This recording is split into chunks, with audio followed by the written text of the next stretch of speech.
ఏంటి overall cinema ఎలా ఉంది పెద్ది అండ్ రివ్యూ ఏంటి మీ రివ్యూ? నేను 6 నెలల నుంచి ఒకటే చెప్పుకొస్తాను ఏమని, ఈ సినిమా అనేది బిగ్గెస్ట్ బ్లాక్ బాస్టర్. ఆ కష్టానికి ఫలితంగా ఈరోజు ప్రేక్షకులు ఆదరణ అనేది మామూలుగా లేదు. సినిమాకి నేషనల్ అవార్డు పక్కా. ఒక మగధీర, ఒక రంగస్థలం, ఒక పెద్ది అంతే. కుట్రలు అంటే మామూలుగా కుట్రలు కుతంత్రాలు అన్ని ప్రయత్నాలు చేసి దాంట్లో ఎవరు చేశారు ఏంటి అని దాంట్లోకి వెళ్ళదలుచుకోలేదు. కానీ సినిమా ప్రేక్షకులు అంటే కంటెంట్ బాగుంటే చరణ్ బాబు యాక్టింగ్ అండి. దీంట్లో చరణ్ బాబు యాక్టింగ్ ఏంటంటే ప్రాణం పెట్టేశాడు. రికమెండేషన్ అవసరంలా, ఫోన్లు అవసరంలా, ఈ సినిమా అవార్డు వస్తుంది. Welcome to Telugu cinema. నేను మీ యాంకర్ శరత్. ఇవాళ మనతో పాటు నటికుమార్ గారు ఉన్నారు. సార్ నమస్తే సార్. పెద్ది సినిమా రిలీజ్ అయింది మొన్న థర్స్డే నైట్. ప్రీమియర్స్ కూడా పడ్డాయి Thursday and Friday, Saturday. And cinema ఎలా ఉంది? సినిమా అసలు రివ్యూ ఏంటి? అండ్ కలెక్షన్స్ పరంగా ఇవాళ 181 crores కూడా వేసినట్టున్నారు. నిన్న కూడా మంచి కలెక్షన్స్ వస్తున్నాయి, బాగా వెళ్తుంది సినిమా అంటున్నారు. ఏంటి ఓవరాల్ సినిమా ఎలా ఉంది పెద్ది అండ్ రివ్యూ ఏంటి మీ రివ్యూ? అంటే నేను రివ్యూ చెప్పడం కాదు కానీ సినిమాని నేను డే 1 6 నెలల నుంచి చెప్పుకొస్తున్నా. నేను 6 నెలల నుంచి ఒకటే చెప్పుకొస్తాను ఏమని, ఈ సినిమా అనేది బిగ్గెస్ట్ బ్లాక్ బాస్టర్. ఇది చరణ్ బాబు యాక్ట్ చేసిన యాక్టింగు నా భూతో నా భవిష్యత్తు. అంటే ఆయన యాక్టింగ్లో తిరుగు లేకుండా సినిమా కోసం ప్రాణం పెట్టాడు, కష్టపడ్డాడు. ఆ కష్టానికి ఫలితంగా ఈరోజు ప్రేక్షకులు ఆదరణ అనేది మామూలుగా లేదు.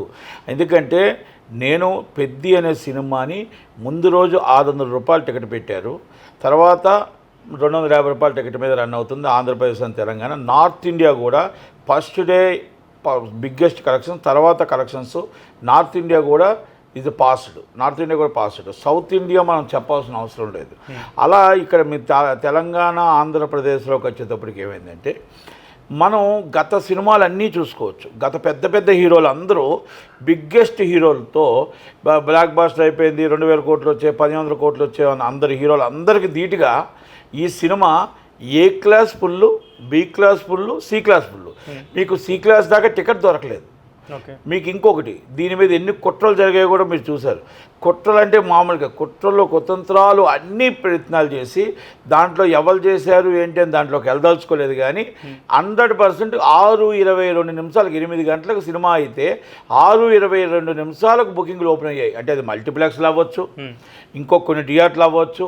అది ఎందుకు దేనికే నేను దాంట్లోకి వెళ్ళదలుచుకోలేదు. ఎందుకంటే ఇప్పుడు అందరూ అభిమానులు సంతోషంగా సరదాగా హ్యాపీగా ఉండేటప్పుడు హీరో గారి కష్టాన్ని ఫలితం దక్కింది అనటం కోసం ఎంతమంది ఎన్ని కుతంత్రాలు చేసినా కూడా సినిమా ప్రేక్షకులు అంటే కంటెంట్ బాగుంటే ప్రేక్షకుడు ఆదరిస్తాడు అనటానికి పెద్ద సినిమా నిదర్శనం. దాంట్లో మనం ఈ కనివిని ఎరగలక ఫస్ట్ డే అయిపోయింది. Second day heavy returns 5 shows అయిపోయిందండి. తర్వాత నిన్నటి collections morning show heavy return, ticket కూడా దొరకలేదు.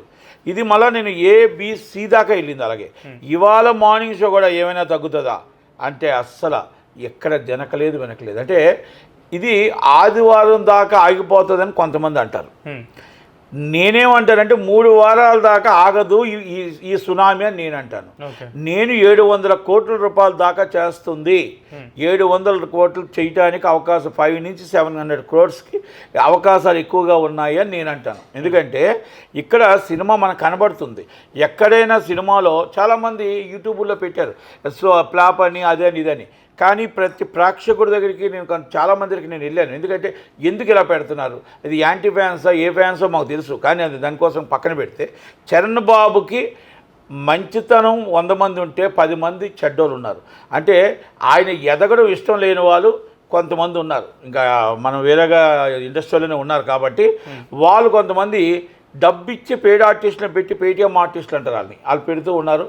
ఇలాంటివన్నీ లెక్క చేయకుండా ప్రేక్షకుడు ఆదరణతో కంటెంట్ బాగుంటే చూస్తారంటానికి ఈ సినిమా వెళ్తూ ఉంది. ఇది 3 వారాల దాకా ఈ కలెక్షన్ సునామీ తగ్గదు. ఎందుకంటే నేను చిన్నప్పటి నుంచి సినిమా ఫీల్డ్లో ఉన్నానండి. ఈ సినిమా ఫీల్డ్లోని ఈ సినిమా ఎలాగెళ్తుంది ఎలాగెళ్ళదు ఏంటని వరప్రసాద్ చెప్పారు.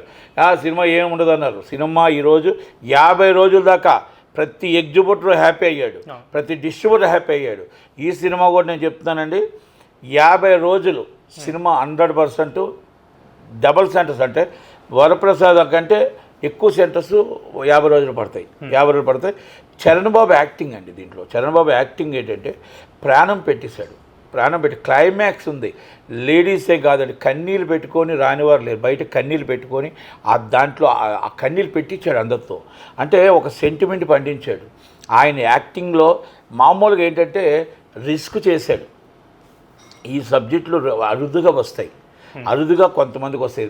చంద్రబాబు చెప్పినట్టు 100కి ఎన్నో ఉంటాయి. అలాంటి సబ్జెక్ట్ని ఎత్తుక్కోవడం, ఆ క్యారెక్టర్లో నీలం అవ్వడం, ఆ క్యారెక్టర్ చేయడం అనేది చాలా గొప్ప విషయం. ఇప్పుడు 3 రోల్స్ రామ్ చరణ్ గారు పర్ఫెక్ట్గా చేశారని సోషల్ మీడియా మొత్తం కూడా అందరూ చెప్తున్నారు. 100% రామ్ చరణ్ గారు సినిమాకి న్యాయం చేశారు. ఆ న్యాయం చేసిన దాంట్లో తండ్రికి తగ్గ తనియడు, కొణిదెల ఫ్యామిలీలో తండ్రికి తగ్గ బాబాయికి తగ్గ తనియడు. 100% ఏ పర్ఫార్మెన్స్ మనం ఏ క్యారెక్టర్ ఇచ్చినా కూడా చేయగలడు, నిలబెట్టగలడు అని నేషనల్ హీరోగా ఈరోజు ఆస్కార్ అవార్డు గ్రహీత, కానీ నేషనల్లో కూడా వెళ్ళిపోయాడు. కనుక నేను మళ్ళీ చెప్తున్నా, అవార్డ్స్ అన్నీ కూడా ఈ సినిమా వంశం అవుతాయి. బెస్ట్ పిక్చర్ అవార్డు కానీ, ఈ హీరో అవార్డు కానీ, బెస్ట్ హీరో అవార్డు కానీ, ప్రతి అవార్డులు కూడా పెద్దకే రావాలి, వస్తుంది కూడా. ఎందుకంటే చెప్తున్నాను కదా మీకు, అవార్డు రావటానికో లేకపోతే ఇంకొకటో ఎక్కడా లాలోచి పడాల్సిన అవసరం లే. రైట్ రాయల్గా అప్లికేషన్ పెడితే అవార్డు రావాల్సిందే, రైట్ రాయల్గా అప్లికేషన్ పెడితే రావాల్సిందే. రికమెండేషన్ అవసరంలా, ఫోన్లో అవసరంలా. ఈ సినిమాకి అవార్డు వస్తుంది, హీరోకి అవార్డు వస్తుంది, హీరో కష్టానికి అవార్డు వస్తుంది. హీరో ప్రతి దాంట్లో సీన్ టు సీన్ ఆయన పండించిన పాట డైరెక్టర్ కూడా మోడలింగ్ చేసి, డైరెక్టర్ కూడా అలాగే చేయించాడు వరకు. ఆయన అంటే ఒకటి అసలు ఇది చేయటానికి సాహసం కావాలా, ఈ సినిమా చేయటానికి సాహసం కావాలి. తేడా వస్తే డిజాస్టర్ ఫ్లాప్ సినిమా. ఎందుకంటే ఆ సబ్జెక్ట్ ఎన్నుకోవడం అనేది మామూలు విషయం కాదు. ఆ ఎన్నుకోవడంలో రిస్క్ ఇది. ఎన్నుకోవడంలో, డబ్బు పెట్టడంలో, డైరెక్ట్గా హీరో యాక్ట్ చేయడంలో ఒక ఎత్తు అయితే, నిర్మాత డబ్బు ధైర్యం చేసి పెట్టడంలో ఒక ఎత్తు అయితే, డైరెక్టర్ ఈ సబ్జెక్ట్ని ఒక ఛాలెంజ్గా తీసుకోవడం అనేది చాలా ఒక ఎత్తు. అందుకని ఈ సినిమా మొత్తం చాలా ఎక్స్ట్రాడినరీ క్యారెక్టర్స్ అందరూ బాగా చేశారు. సినిమాని 3 గంటల 10 నిమిషాలు సునాయాసంగా వెళ్ళిపోతూ, 3 గంటల ఇంటర్వెల్తో 3 గంటల 30 నిమిషాలు నుంచి 3 గంటల 40 నిమిషాలు జనాలు అలాగే ఉంటున్నారు, అలాగే సినిమా చూస్తున్నారు. ఎక్కడా కూడా ఇంచు కూడా తేడా లేదు. అంటే ఈ సినిమా నాకు తెలిసి 3 వారాల దాకా ఈ సినిమా సునామీ తగ్గదు. ఇది 50 రోజుల దాకా థియేటర్ వెళ్తుంది. నేను మళ్ళీ చాలామంది సోమవారం తగ్గిపోతుంది, అయిపోద్ది, కలెక్షన్స్ ఏముండో చూడండి అంటారు. Is buyers and happy and exhibitors and happy. Exhibitors 5 నెలల తర్వాత, వరప్రసాద్ తర్వాత మళ్ళా సినిమా రెంట్లో వచ్చిన సినిమా ఇది. ఈ సినిమా చాలా హ్యాపీగా ఉన్నారు అందరూ. చాలా చిన్న చిన్న అడ్డంకులు, ఒక 4 లీజుదారులు ఎవరో కొంతమంది చేసినా, ఎన్ని అడ్డంకులు ఎంచినా ఆ అడ్డంకులు అధిగమించి సినిమా రావడం, సినిమా హిట్ అవ్వడం, సినిమా రిలీజ్ అవ్వడం, ఎగ్జిబిటర్ హ్యాపీ అవ్వడం, అలాగే అంతకుముందు వీరభద్రుడు హిట్ అవ్వడం, అంతకుముందు బ్లాస్ట్తో హిట్ అవ్వడం, ఇవన్నీ కూడా ఎగ్జిబిటర్లకు ఒక సంతోషకరమైన వార్తలు రావడం. రామ్ చరణ్ గారి ఫ్యామిలీకి ఈ సంవత్సరం కొణిదెల యుగం. అంటే కొణిదెల ఫ్యామిలీకే ఈరోజు మొత్తం హిట్స్ అవ్వచ్చు, ఇంట్లో ఫ్యామిలీ అవ్వచ్చు, వారసుడు అవ్వచ్చు, ఏదైనా అవ్వచ్చు. కంగ్రాచులేషన్ చిరంజీవి గారు. ఆయన మంచితనానికి ఆయన ఎప్పుడూ ఓ మాట అంటాడు, 10 మంది బాగుండాలి, 10 మంది హీరోలు బాగుండాలి, ఆ 10 మంది హీరోల్లో నా కొడుకు ఉండాలి, నేను ఉండాలి. అది ఎప్పుడు కూడా ఆయన సినిమా హిట్ అయింది, రామ్ చరణ్ హిట్ అయిందంటే బ్లాస్ట్ కూడా హిట్ అయిందా, లేకపోతే ఇంకో సినిమా కూడా హిట్ అయిందా, వీరభద్ర కూడా హిట్ అయిందా, లేదా అన్ని సినిమాలు బాగుంటేనే కదా డిస్ట్రిబ్యూటర్లు బాగుంటారు, ఎగ్జిబిటర్లు బాగుంటారు, వాళ్ళందరూ బాగుంటే మనం బాగుంటాం కదా అనే మంచి మనస్తత్వంతో మంచి సినిమాని, తండ్రికి తగ్గ తనయుడు అంటే అన్నిటిలోని యాక్టింగ్లోనే అవ్వచ్చు, ఆపద్బంధుడు, స్వయం కృషి, రుద్రవీణ, మనం ఏ క్యారెక్టర్కి వెళ్తే ఆ క్యారెక్టర్లో నిలవైన ఒక ఖైదీ చిరంజీవి గారు అలా చేసుకొస్తే, అంతకన్నా మించి రామ్ చరణ్ గారు ప్రతి క్యారెక్టర్స్ కూడా, ఒక మొగధీర, ఒక ఆరెంజ్ లవర్ బాయ్గా, రంగస్థలం, ఒకటి పెద్ది, అంటే ఇలా డిఫరెంట్ క్యారెక్టర్స్ చేసుకుంటూ వచ్చిన రామ్ చరణ్ గారికి, అలాగే వాళ్ళు మళ్ళా దాన ధర్మాలు చేయడం, దాంట్లో తండ్రి 100 రూపాయలు చేస్తే కొడుకు 150 రూపాయలు దాన ధర్మాలు చేసి వచ్చిన రెమ్యునేషన్లో కొంత భాగం ప్రజల పక్షాన, ప్రజలు ఎవరైతే ప్రేక్షకులు ఇస్తున్నారో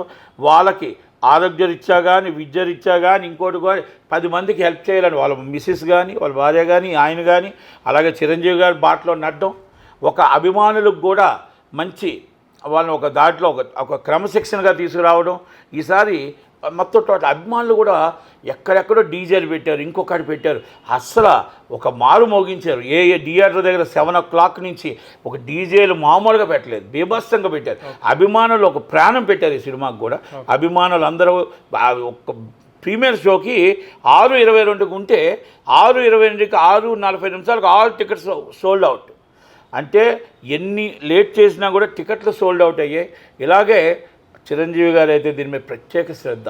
ఎందుకంటే ఒక్క విషయమైన కాదు, ఆయన సినిమాలో ఎంత శ్రద్ధ రామచంద్ర గారు తీసుకున్నారో ప్రతి థియేటర్లో కూడా ఇబ్బందులు కలగకుండా అందరికీ కూడా ఎగ్జిబ్యూటర్లని డిస్ట్రిబ్యూటర్లని సమయం చేయడంలో ప్రొడ్యూసర్ని చేయడంలో ఆయన చిరంజీవి గారు మొత్తం కీలక పాత్ర పోషించారు.